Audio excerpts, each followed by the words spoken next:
నిజానికి హిందూ పండుగలు ఉత్సవాలు అన్నీ కూడా మన జాతీయ సమైక్య జీవనానికి గుర్తులు. అత్యంత పురాతన కాలం నుంచి నేడు కూడా హిందూ సమాజాన్ని ఈ పండుగలు ఒక్కటిగా కలిపి నిలుపుతున్నాయి. సమాజంలోని అన్ని వర్గాల ప్రజల మధ్య పరస్పర సహకారం, స్నేహభావాన్ని ఇవి పెంపొందిస్తున్నాయి. దీనికి ప్రబల నిదర్శనమే మనం ఏటా జరుపుకునే వినాయక చవితి ఉత్సవాలు. అవి హిందువులు పరాయి పాలనలో బానిసత్వంలో మగ్గుతున్న రోజులు.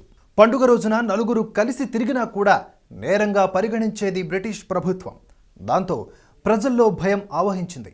ఈ విషయాలను గమనించిన లోకమాన్య బాలగంగాధర్ తిలక్ ఎంతగానో బాధపడ్డారు. అంతేకాకుండా ఆ రోజుల్లో బ్రిటిష్ వారి విభజించు పాలించు అనే కుట్రల కారణంగా హిందూ సమాజంలోనూ అసమానతలు బయలుదేరాయి.